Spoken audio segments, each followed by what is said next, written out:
Good morning बच्चों। मैं B L Agarwal आज आपको इस लेक्चर में मैनेजमेंट अकाउंटिंग क्लास 12 का एक चैप्टर कैश फ्लो स्टेटमेंट का एक प्रॉब्लम डिस्कस करके सोल्व करूंगा।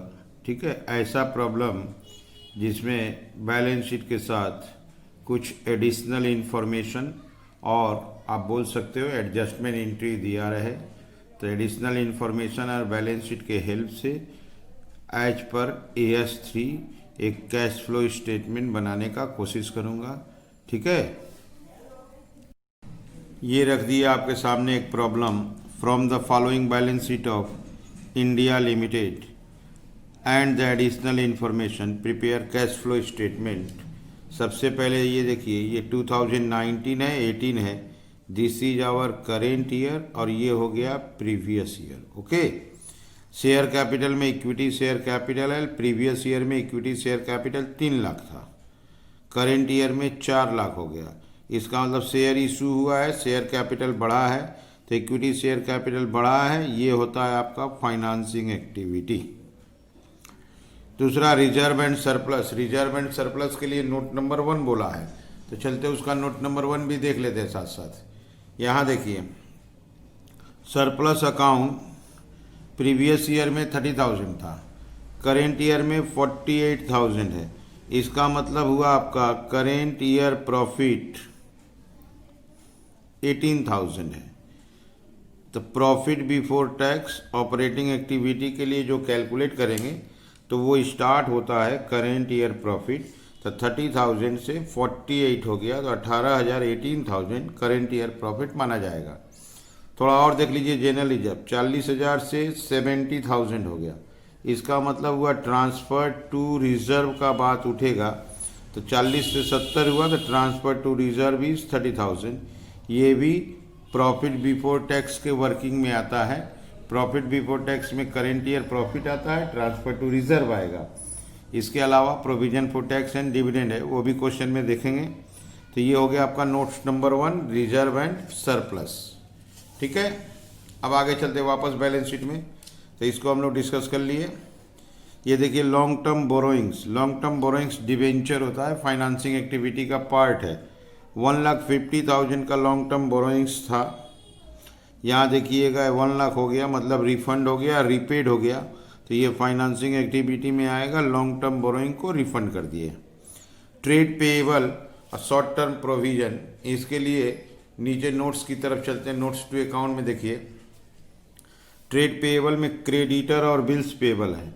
क्रेडिटर देखिए इंक्रीज किया है, ऑपरेटिंग एक्टिविटी का चीज़ है, क्रेडिटर इंक्रीज किया है। यहाँ देखिए बिल्स पेएबल डिक्रीज किया है, ये भी ऑपरेटिंग एक्टिविटी का चीज़ है। ऑपरेटिंग एक्टिविटी में adjustment for change in CSCL करते हैं, जिसमें यहाँ देखिए एक लायबिलिटी क्रेडिटर इंक्रीज किया है, जबकि दूसरा लायबिलिटी बिल्स पेएबल डिक्रीज किया है। शॉर्ट टर्म प्रोविजन में प्रोविजन फॉर टैक्स है, ये operating activity net profit before tax में यूज होता है। ठीक है, ऑपरेटिंग एक्टिविटी में ये नेट प्रॉफिट निकालने में यूज होगा, और टैक्स पेड ऑपरेटिंग एक्टिविटी से माइनस होता है। ये प्रीवियस ईयर का टैक्स है, ये करेंट ईयर का टैक्स है। एडिशनल इन्फॉर्मेशन में देखिए इसके लिए दिया हुआ है, इनकम टैक्स 35,000 पेड। ओके, तो हम लोग यहाँ प्रोविजन फॉर टैक्स अकाउंट बनाएंगे, तो एक वर्किंग बनाएंगे प्रोविजन फॉर टैक्स, जहाँ से हम लोग इनकम टैक्स का by BD to CD to bank paid, तो बाई PL कैलकुलेट कर लेंगे। तो ये हो गया बैलेंस शीट का आपका liability. Notes to account plus additional information को भी डिस्कस किए। अब आइए एसेट्स। टेंजिबल एसेट्स का देखिए नोट नंबर 4 है। टेंजिबल एसेट्स में देखिए यहाँ 2 एसेट्स है। बिल्डिंग 2 लाख से 180 हो गया, कम गया। प्लांट 80 से 190 हो गया, इंक्रीज कर गया। यहाँ पे डेप्रिसिएशन दिया हुआ है, अकाउंट बनाना होगा, बिल्डिंग अकाउंट भी बनाना होगा। डेप्रिसिएशन देखिए 10,000 बताया है, 20,000 बताया है, 10,000 प्लांट का है, 20,000 बिल्डिंग का है। तो यहाँ अकाउंट नंबर 2 और 3 हो गया। इसका मतलब एडिशनल में हमको 3 अकाउंट बनाना पड़ गया, बिल्डिंग अकाउंट, मशीन अकाउंट 2, अब प्रोविजन फॉर टैक्स एक पहले बात हुआ था, provision for tax account 3। Okay, जब हम लोग बिल्डिंग या प्लांट अकाउंट बनाएंगे तो हम लोग को परचेज और सेल पता चलेगा। ओके, ये देखिए इंटेंजिबल में गुडविल है 1,15,000 था, 115 से 90 हो गया। ये ऑपरेटिंग एक्टिविटी में नॉन ऑपरेटिंग आइटम में आता है। गुडविल रिड्यूस हुआ है, इसका मतलब गुडविल रिटेन ऑफ हुआ है। ये जस्ट लाइक डेप्रीसिएशन होगा। करेंट एसेट्स में इन्वेंट्रीज है, ट्रेड रिसीवेबल है, ऑपरेटिंग एक्टिविटी का आइटम है, दोनों का दोनों। यहाँ देखिए इन्वेंट्री इंक्रीज हुआ है 35 से 59 और ट्रेड रिसीवेबल के लिए नोट्स बोल रहा है। चलते हैं उसका नोट नंबर 5 देखते हैं। वहाँ देखिए दो चीज़ है, debtor, operating activity debtor increase कर रहा है, अब बिल्स रिसीवेबल भी इंक्रीज कर रहा है, दोनों का दोनों इंक्रीज कर रहा है। Okay, increase in debtor, increase in bills receivable. ये हो गया आपका बैलेंस शीट। और लास्ट आइटम बैलेंस शीट में कैश एंड बैंक है। ये हम लोग का आंसर होता है कैश फ्लो का। कैश इन हैंड देखिए प्रीवियस ईयर में 25,000 था, करेंट ईयर में 18,000 था, दैट इज 7,000 हो गया। तो कैश फ्लो स्टेटमेंट का आंसर डिक्रीज आएगा ₹7,000। That is final answer cash flow का 7,000 डिक्रीज आएगा, क्योंकि 25,000 25 से डिक्रीज करके 18 हो गया। अच्छा, नोट्स टू अकाउंट सारा हम लोग देख चुके हैं। अब हम लोग को एडिशनल इन्फॉर्मेशन में देखना क्या बचा।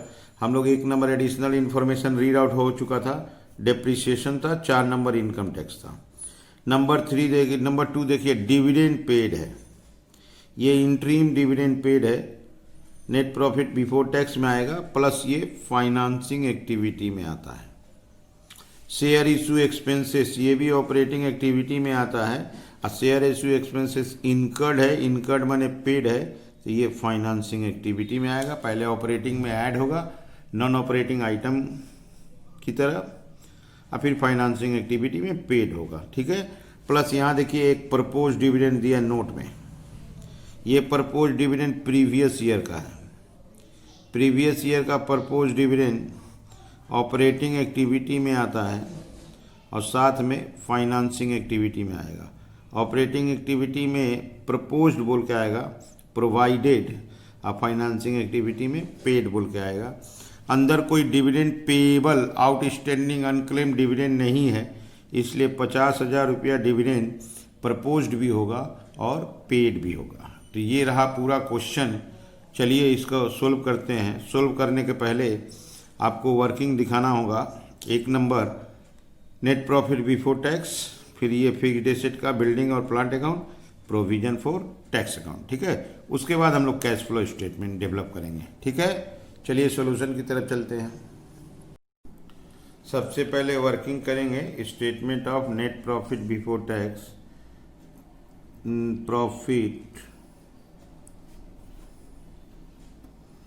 During the year. Surplus account का आपका क्लोजिंग बैलेंस 48,000 था, ओपनिंग बैलेंस 30,000 था, तो प्रॉफिट ड्यूरिंग द ईयर हुआ आपका 18,000। इसमें ऐड करेंगे transfer to general reserve. Transfer to general reserve 40 से 70 हो गया, दैट इज 70,000 क्लोजिंग, 40 ओपनिंग, तो transfer to general reserve is 30,000। Proposed dividend लेंगे प्रीवियस ईयर का। प्रपोज्ड डिविडेंड प्रीवियस ईयर का कंसीडर किया जाता है। प्रीवियस ईयर का 50,000 था। अच्छा, डिविडेंड में और एक था इंटरिम डिविडेंड। इंटरिम डिविडेंड का अमाउंट आपका था 20,000। और एक चीज़ आएगा वो है प्रोविजन फॉर टैक्स। इसका अकाउंट बनाएंगे तब होगा। पहले आप इतना देखो, क्लियर है? ये देखो आप 30,000 था, सरप्लस में 48 हो गया, तो करेंट ईयर प्रॉफिट आपको 18,000 लिखे थे। ये 40 से 70 हो गया, तो ट्रांसफ़र टू रिजर्व 30,000 दिए थे। प्रपोज डिविडेंड प्रीवियस ईयर का ये देखो 50,000। इंटरिम डिविडेंड यहाँ देख लो 20,000। प्रोविज़न फॉर टैक्स अकाउंट बनाएंगे। 40,000 प्रीवियस ईयर का ओपनिंग बैलेंस, 50,000 क्लोजिंग बैलेंस और टैक्स पेड आपका है 35,000। ठीक है, तो चलिए प्रोविज़न फॉर टैक्स अकाउंट की तरफ बढ़ते हैं। ये रख दिया आपके सामने प्रोविज़न फॉर टैक्स अकाउंट। इसमें सबसे पहले लाएंगे बाई बैलेंस बीडी। लायबिलिटी है, क्रेडिट से स्टार्ट होगा। बाई बैलेंस बीडी आपका 40,000 है। टू बैलेंस सीडी 50,000 है। To bank paid, to bank account paid 35,000 बोला हुआ है। इसको ऐड कीजिए 85,000, यहाँ लीजिए 85,000, answer is 45,000 by statement of profit and loss made. ये आएगा आपका नेट प्रॉफिट बिफोर टैक्स में 45,000 और ये जाएगा ऑपरेटिंग एक्टिविटी में इनकम टैक्स पेड के नाम से। यहाँ ले आते हैं प्रोविज़न फॉर टैक्स 45,000। अब ये कॉलम प्लस कर लेंगे, ये 3 0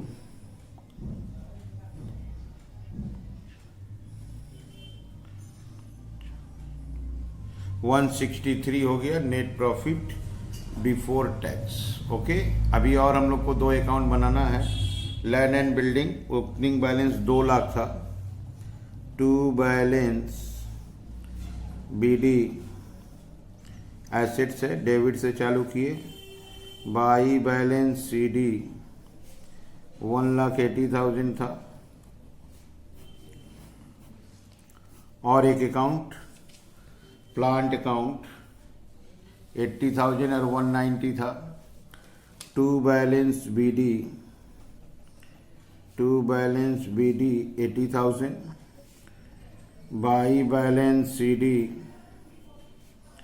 1,90,000। तो ये बैलेंस पुट कर दिए। ये देखो आप 2,81,000, 80 और 1,90। एडिशनल इन्फॉर्मेशन में प्लांट का डेप्रिसिएशन है 10,000, बिल्डिंग का है 20,000 और कुछ नहीं है। ओके, तो यहाँ लाते हैं बाई डेप्रिसिएशन। प्लांट का डेप्रिसिएशन है 10,000, ये हो गया आपका टोटल 2 लाख। इधर लाए 2 लाख, यहाँ आंसर 120। इसको बोलेंगे to bank account purchase. Purchase of plant investing activity में आता है। ठीक है, इसके बाद यहाँ बिल्डिंग में लाते हैं। बिल्डिंग का बाई डेप्रिसिएशन 20,000 बोला था। इसको प्लस करेंगे 2 लाख, इसको प्लस करेंगे 2 lakh. That is no purchase और नो सेल है। तो ये आपका वर्किंग्स हो गया। सबसे पहले बिल्डिंग अकाउंट देखो, ओपनिंग क्लोजिंग लिखे, डेप्रिसिएशन दे दिया था, इक्वल हो गया। प्लांट अकाउंट देखो, ओपनिंग क्लोजिंग लिखे, डेप्रिसिएशन दे दिया था, इधर परचेज निकला। Provision for tax, opening closing लिखे, पेमेंट बता दिया था, बाई पीएल निकला जो नेट प्रॉफिट बिफोर टैक्स में यूज होगा। ये वर्किंग है net profit before tax. Current year का प्रॉफिट से स्टार्ट होता है। इसमें 4 आइटम का पॉसिबिलिटी है, चारों है। देखिए, transfer to general ledger, propose dividend, interim dividend. जो प्रोविजन फॉर टैक्स आया था इसको प्लस कर दिए 163। ठीक है, ये हो गया वर्किंग। अब चलिए चलते हैं कैश फ्लो स्टेटमेंट की तरफ। ये रहा आपके सामने cash flow statement, messrs India limited का है। सबसे पहला नंबर बात, इसको AS3 को फॉलो करते हुए बनाएंगे। ए नंबर हेडिंग होगा cash flow from operating activities. Cash flow from operating activities, ये स्टार्ट होता है नेट प्रॉफिट बिफोर टैक्स। ये हम लोग का नोट नंबर 1 में आया है 1,63,000। इसमें आएगा adjustment for non operating items. अगर कोई नॉन ऑपरेटिंग एक्सपेंस या लॉस है तो उसको प्लस कर देंगे, इनकम और गेन है तो माइनस कर देंगे। अगर आपको याद हो तो डिप्रिसिएशन आया था, डिप्रिसिएशन ऑन बिल्डिंग 20,000 था, डिप्रिसिएशन ऑन प्लांट 10,000 था। एक आइटम हम लोग रीड किए थे, goodwill written off, goodwill written off आपका 25,000 था, उसको आपको दिखा देते हैं। ये देखो आप 1,15,000 का गुडविल है, 90 बचा है, तो इसका मतलब 25,000 रिटेन ऑफ हो गया।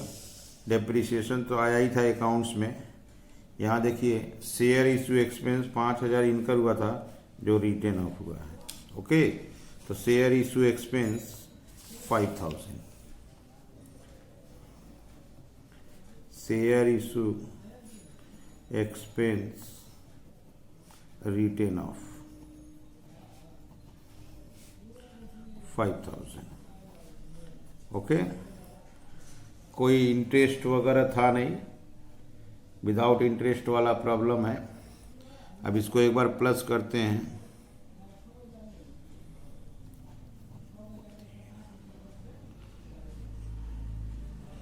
टू 23,000। इसमें आएगा adjustment for change in CA and CL. CA के रूप में कैश या शॉर्ट टर्म इन्वेस्टमेंट को कंसीडर नहीं करते हैं, और सीएल के रूप में शॉर्ट टर्म प्रोविजन और बैंक ओवरड्राफ्ट को कंसीडर नहीं करते हैं। आप देखो यहाँ इन्वेंट्री इंक्रीज किया है 24,000, क्लियर। यहाँ देखो डेटर इंक्रीज किया है 40,000, बिल्स रिसीवेबल इंक्रीज किया है 10,000। तो यहाँ ले आते हैं, increase in inventory, inventory increase किया निगेटिव 24,000। करेंट एसेट इंक्रीज करने से minus, increase in debtor increase किया 40,000 negative, increase in bills receivable 10,000, increase in bills receivable 10,000। तो ये दोनों करेंट एसेट्स इंक्रीज में लिख दिए, ठीक है। ये लिख दिए डेटर और बिल्स रिसीवेबल इंक्रीज, और ऊपर से inventory increase, cash and bank answer है। Short term provision protect account बना दिए हैं। ट्रेड पेएबल का देखते हैं, उसका नोट्स है। क्रेडिटर देखिए इंक्रीज किया है, यहाँ क्रेडिटर 28,000 इंक्रीज किया है, बिल्स पेएबल 4,000 डिक्रीज किया है, ठीक है। Increase in creditor, increase in creditor 28,000 positive होगा। करेंट लायबिलिटी इंक्रीज होने से पॉजिटिव और डिक्रीज होने से negative. Decrease in bills payable 4,000 negative. अच्छा, नाम का बात करते हैं, इसको बोलते हैं ऑपरेटिंग प्रॉफिट। ये आएगा cash generated from operation. Minus वाला हो जा रहा है 64, 74, 78, 20, 50,000, 173,000। इसमें लास्ट आइटम आता है ऑपरेटिंग एक्टिविटीज में लेस इनकम टैक्स पेड। अगर आपको याद हो तो इनकम टैक्स पेड 35,000 था। Answer will be 138,000। Operating activity का ही साइज थोड़ा स्टैंडर्ड है। Net profit before tax note number 1 से स्टार्ट हुआ। नॉन ऑपरेटिंग आइटम एक्सपेंस है तो प्लस, इनकम है तो माइनस। CACL अगर करंट एसेट इंक्रीज करता है तो निगेटिव, डिक्रीज करता है तो पॉजिटिव। करंट लायबिलिटी इंक्रीज होने से पॉजिटिव, डिक्रीज होने से निगेटिव। लास्ट में इनकम टैक्स पेड, आंसर गया 138,000। ओके। बी नंबर हेडिंग आएगा cash flow from investing activities. अगर हम लोग कोई एसेट्स परचेज सेल किए हैं या इन्वेस्टमेंट परचेज सेल किए हैं तो इसी कॉलम में आता है। अगर आपको याद हो तो हम लोग प्लांट परचेज किए थे, इकलौता आइटम था purchase of plant.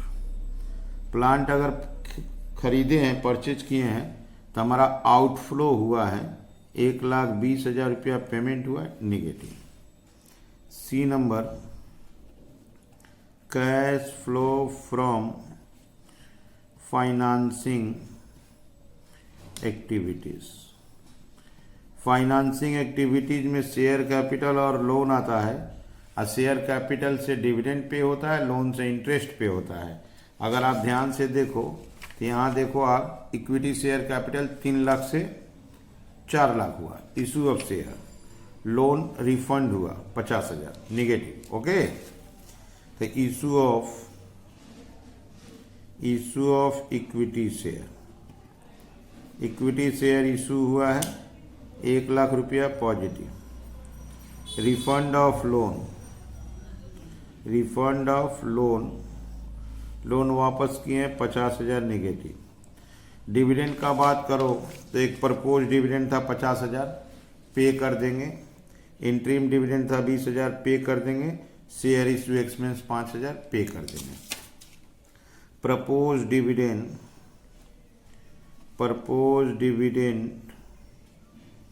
Paid 50,000, negative. Interim dividend paid, interim dividend आपका 20,000 था, निगेटिव। शेयर इशू एक्सपेंस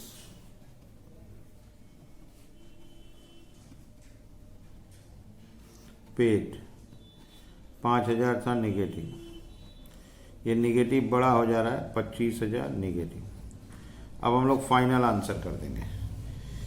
तो ये आ गया आपका 145 निगेटिव, 7,000 निगेटिव आया। इसका नाम होगा नेट डिक्रीज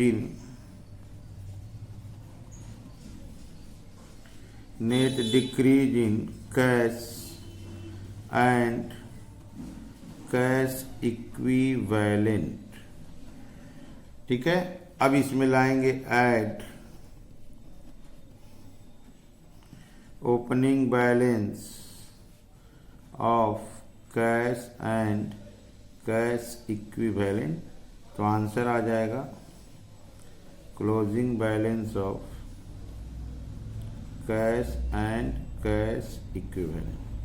ओपनिंग देंगे, क्लोजिंग आ जाएगा। आप देखो यहाँ पे आपको दिखाए भी थे शुरू में, यहाँ पर देखिए ओपनिंग है 25,000, क्लोजिंग है 18, बोले थे 7,000, डिक्रीज आंसर आना चाहिए। ठीक है।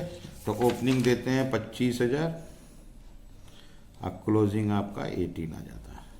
तो इसका मतलब हम लोग cash flow statement correctly solve किए हैं। तो ये रहा आपके सामने कैश फ्लो। 3 एक्टिविटी होता है, ऑपरेटिंग, इन्वेस्टिंग और फाइनेंसिंग। ठीक है। ये क्वेश्चन आपका TS गरेवाल ISC क्लास 12 का मैनेजमेंट अकाउंटिंग के बुक का प्रॉब्लम है। ठीक है। आप लोग चाहो तो वीडियो को पॉज करके क्वेश्चन को पहले लिख लो, मेरे साथ धीरे धीरे एक एक पॉइंट सोल्व करो, देखो आपको 100% समझ में आ जाएगा। ठीक है। Okay, thank you, bye.